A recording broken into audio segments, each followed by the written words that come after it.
Assalamualaikum warahmatullahi wabarakatuh. Bersama saya kembali Apoteker Rezeki Islami Ramadan di konten Apoteker Lembur.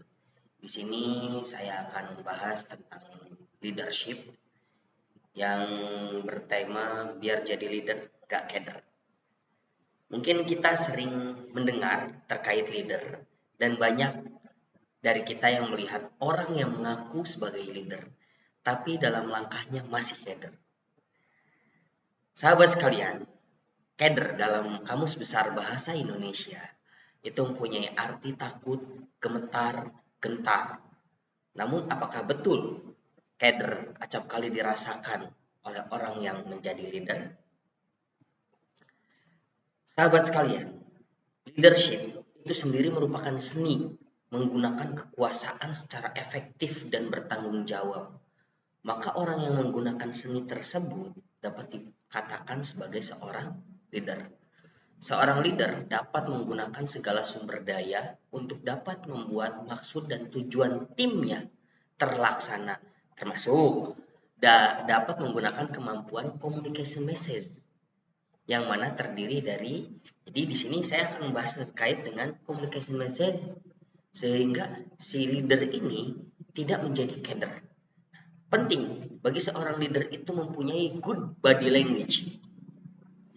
Body language atau dalam bahasa Indonesianya dikenal itu sebagai bahasa tubuh. Cara komunikasi nonverbal melalui gerakan tubuh, ekspresi wajah, dan postur tubuh. Bahasa tubuh dapat memberikan informasi tentang emosi, sikap, keyakinan, dan niat seseorang.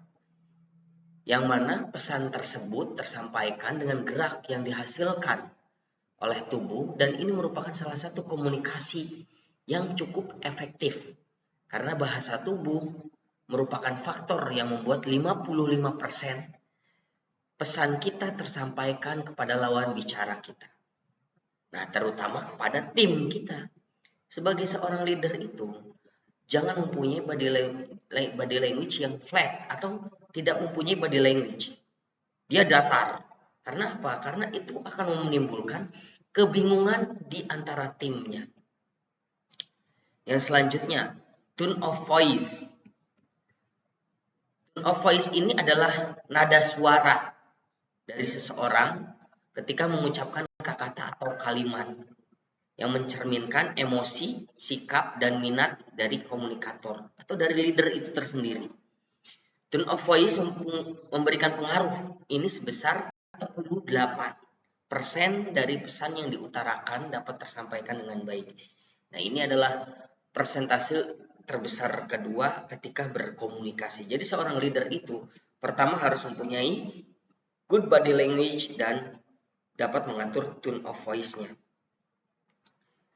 Contoh, ketika mengucapkan terima kasih, itu apabila diucapkan dengan datar, itu tidak akan tersampaikan rasa syukur yang sebenarnya hakikat dari rasa terima kasih itu sendiri. Jadi teman-teman atau sahabat sekalian, tone of voice itu dapat digunakan untuk memperkuat pesan yang disampaikan dan hal yang terdapat dalam nada suara. Ini contoh di antaranya di dalam tone of voice itu ada yang namanya artikulasi.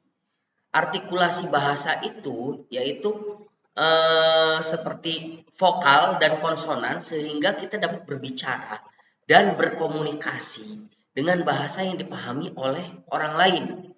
Dalam artikulasi cukup berpengaruh dalam nada suara sehingga fokus dari pesan yang disampaikan terkonsentrasi dalam disalurkannya. Contohnya penggunaan terlalu banyak anu, dan tertukarnya beberapa huruf seperti huruf F dengan huruf P. Itu akan membuat konsentrasi orang lain itu akan terpecah dalam menyimak pesan yang kita sampaikan. Yang kedua adalah intonasi suara. Nah, ini dia. Seorang leader harus dapat menjaga atau mengatur intonasi suaranya. Di mana ketika dia memberikan penekanan, di mana dia ketika melembutkan intonasi suara, ini perlu. Karena agar poin-poin dari pesan yang disampaikan itu tersampaikan. Yang ketiga, kecepatan atau speed yang terdapat dalam tone of voice. Jadi sahabat sekalian, kecepatan atau speed dalam berbicara itu cukup berpengaruh dalam tersampaikannya pesan. Bagi seorang leader harus dapat mengatur tempo dari pembicaraannya, sehingga tidak menjadi terlalu cepat dan itu akan susah dicerna oleh orang lain. Yang keempat dalam tone of voice itu ada power atau volume. Nah, ini dia kapan harus meningkatkan suaranya, kapan harus merendahkan suaranya. Ini perlu untuk dikuasai oleh seorang leader. Setelah tone of voice, apa selanjutnya? Yaitu spoken words. Spoken words ini kata-kata yang diucapkan oleh seseorang saat berbicara.